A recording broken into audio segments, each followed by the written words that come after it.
vari kuaita pekuti vari kumuseka iye nekuti ane mwana, kunyange vamwe vacho dzisati dziri mhandara. Asi futi ndo vanoparidza kuti kana munhu ave muna Jehovha ave chisikwa chitsva. Ndofunga manzwisisa nyaya iri kutaurwa nemwana wangu iyi.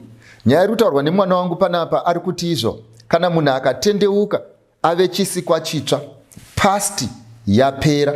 Asi dambudziko raakuita nderekuti iye akamitiswa akaita vana, asi vanhu vanonamata vanoda kumufungidza zvekure.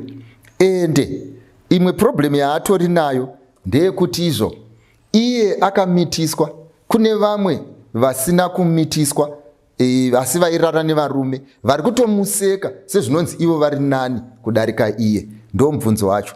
Rega nditaure newe mwanangu, nemi muruko, ndokumbira kuti mundinzwisise panyaya iyi, munyatsondibata zvakanaka.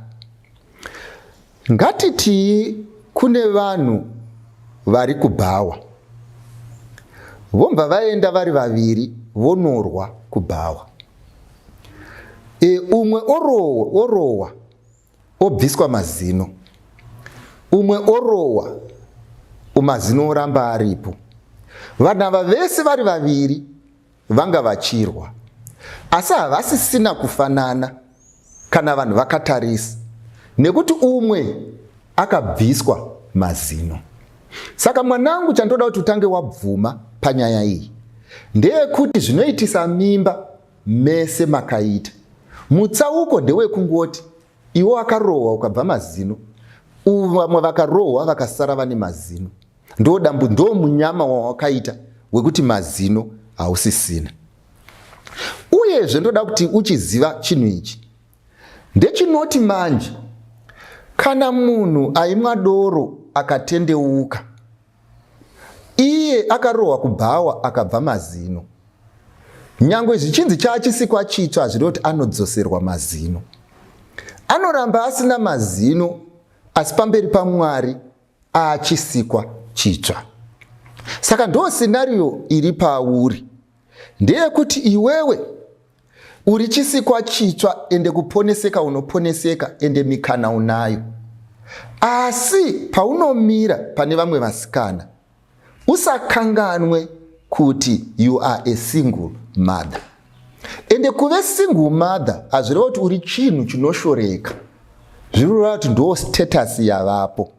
Saka kana vanhu vachikubvunza nyaya dzekuti sei mazino usina, hakuzi kuti vari kukushora. Pamusana pekuti ivo vanogona kunge vasina, asi ava hana kubviswa nechibhakera, vakanobviswa kwadentist. Saka chavasungoshiona ndechekuti ivo wakaita munyama yekuti wakabve pamberi, ivo vakabva ari kumasure akati vandei. Saka havasi kukurimainda nekuwakanga uri. Mazino angobva asisisipo. Saka hazvigone kuti uamere mazino aya nekuti watendeuka. Saka handisi kuti unofanirwa kuexplainira vanhu vese kwakaenda mazino. Handisi kuti unofanirwa kuexplainira vanhu vese mabviro aakaita.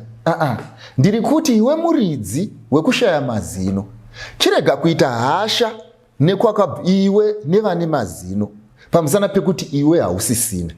Unofanirwa kunzwisisa nekuaccepta kuti mukati medhiriwo iri iwe wakaita munyama, asi Jehovha unongokuda sezvauri. Asi ukaita problem yekuda kuti ramangwana ridzimike pamusana pekuti iwewe watendeuka, hazvifambe zvichidaro, nekuti kudenga tichaenda nemavanga edu. Uye uzive pamusika wekuroorwa ucharovorwa. Pamusana pekuti kuve nemwana nekusave nemwana hazvireve kuti haucharovorwi, asi paunoroorwa urangarire chinhu ichi ndechekuti mamwe mavanga anoitika patiri anozodzika kudarika akaitika pane vanga. Ndobva ndadzokorora kune vamwe vana vangu variko, vekuti variko kumasure uko, kuti vana vangu vamwe vanhu vakadhemejeka, vana vangu vamwe vanhu vane mavanga, hakuzi kuti vakanga vakapusa, asi Jehovha akasiya mavanga iwayo achidzika. Saka pamunotamba zvinhu izvi, mutambe zvinhu muchiziva, zvimwe zvacho zvichakupa zita rinogara nekusingaperi.